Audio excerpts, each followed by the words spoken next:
मैं आपको किस्सा बताने जा रहा हूँ, वो इससे जरा हटके है। तो दोस्तों, एक रात मैं अपने गांव से मेरे मित्र अवधेश के साथ अंधेरी रात में खेत के रास्ते बस स्टैंड की तरफ जा रहा था।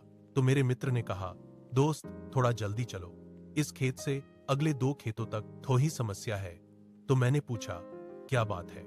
तो उसने बार बार बात को टाल दिया, लेकिन मेरे ज्यादा दबाव डालने पर उसने पूरा किस्सा सुनाया।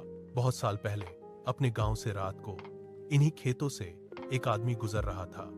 रास्ते में वो पेशाब करने के लिए एक पेड़ के नीचे रुक गया। उसके बाद वो जैसे थोड़ा चला, उसे किसी बच्चे के रोने की आवाज आई।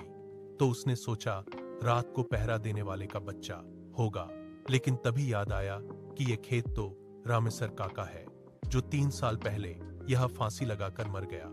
वह आदमी सहमे हुए कदमों से आगे बढ़ता रहा और उसके दिमाग में उन लोगों की बातें याद आई कि इस खेत से गुजरते वक्त रात को कभी पीछे मत मुड़ना, कोई रास्ता पूछे तो उसके आंखों और पांव को मत देखना, कोई कितना भी बोले मत सुनना। ये सब बातें दिमाग में सोचने से उस आदमी की हालत बहुत बुरी हो गई और सोचने लगा कि उसने यहाँ आने से पहले ये सब क्यों नहीं सोचा।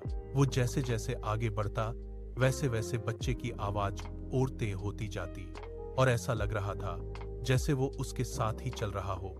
तभी अचानक उसने देखा कि एक पेड़ से बंधे झूले में बच्चा लेटा रो रहा था। तो डरते हुए उसने आवाज लगाई कि ये किसका बच्चा है, लेकिन कोई प्रतिक्रिया नहीं आई। तो डर के मारे आगे बढ़ गया, लेकिन बच्चे की किलकारी सुनकर उससे रहा नहीं गया और उसने पीछे मुड़कर देख लिया।